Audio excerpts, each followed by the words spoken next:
আসুন দাদা আসুন, খেয়ে যান গরম গরম চা, মাত্র 5 টাকায়। 5 টাকায় হবে না বাড়ি, 5 টাকায় হবে না গাড়ি, কিন্তু 5 টাকায় হবে 1 কাপ চা সাথে একটা বিড়ি।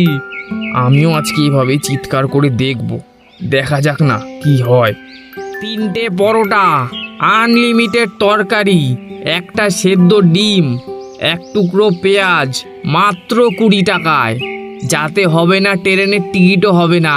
খেয়ে যান পকেট পরোটা, মাত্র 20 টাকায়। একদম একদম, ঘরে তৈরি টাটকা খাবার, গরম গরম বড় বড় সাইজের 3টে পরোটা, এই দেখুন কত বড় বড় সাইজ। আর এর সাথে পাবেন আনলিমিটেড তরকারি আর একটা সেদ্ধ ডিম। একদম গরম গরম খাবার, খেয়ে দেখুন আপনি আগে। আচ্ছা ঠিক আছে, আমাকে দিন তো। হ্যাঁ বলুন দাদা, আপনাকে দেব। ও দাদা, আমার টাকাটা দিয়ে যাবেন। খেয়ে যান 3টে পরোটা, সাথে আনলিমিটেড তরকারি, একটা সেদ্ধ ডিম, মাত্র 20 টাকায়। আর তার সাথে থাকছে 1 টুকরো আপেল সাইজের পেঁয়াজ। হ্যাঁ দাদা, আপেল সাইজ। আর একটা কাঁচা লঙ্কা, মাত্র 20 টাকায়। আরে দাদা, আজকে তো দেখছি ভালোই ভিড় হয়েছে। আরে দাদা, আপনার করা ভিডিও দেখে অনেক লোক এসেছে, অনেক ধন্যবাদ দাদা আপনাকে। তুমি তো ভাইরাল হয়ে গেলে দাদা। ওই আর কি দাদা, দাঁড়ান আপনাকে একটু পরোটা দিই। বলো কি, ভাইরাল? আমাকে 400টা পরোটা তৈরি করতে হবে? একদম, এবার থেকে রাত 2টোর সময় ঘুম থেকে উঠবো, তবেই আমি এতগুলো পরোটা তৈরি করতে পারবো, নয়তো অসম্ভব। বলেছিলাম না এত ভেঙে পড়ো না, মন দিয়ে কাজ করো। দেখলে তো, যত দিন যেতে থাকে রাজুদার ব্যবসাও ততই বাড়তে থাকে। চাষ করা থেকে ভেবে এখন বড় সংখ্যা বেড়ে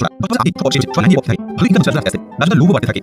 এভাবেই যদি বিক্রি হতে থাকে তাহলে আমরা খুব তাড়াতাড়ি বড়লোক হয়ে যাব। তা যা বলেছো। আমাকে এবার আসল চালাকিটা করতে হবে। কিছু বললে? না না ঠিক আছে, শোনো, কালকের পরোটার সাইজগুলো একটু ছোট করো, আর আলুর সাথে কুমড়ো, হ্যাঁ কুমড়ো দিয়ে আর সব রকমের সবজি দিয়ে একটা ঘন্ট করো, শুধু আলুর দম রেখো না। 3টে পরোটা, আনলিমিটেড তরকারি, একটা সেদ্ধ ডিম, 1 টুকরো আপেল পেঁয়াজ, একটা কাঁচা লঙ্কা, 20 টাকা নয় 30 টাকা। আরে দাদা, আমি তো আপনার কাছ থেকেই প্রতিদিন খাই, আপনি দাম বাড়িয়ে ফেললেন। কি করব বলো ভাই, প্রত্যেকটা জিনিসেরই তো দাম বাড়ছে, তাই আমিও দামটা বাড়াতে বাধ্য হয়েছি। তা আপনি ঠিকই বলেছেন, কিন্তু ঠিক আছে, দিন আমাকে 1 প্লেট পরোটা দিন। লোকটা খেতে থাকে। হঠাৎ কিছু একটা মনে হতেই লোকটা বলে,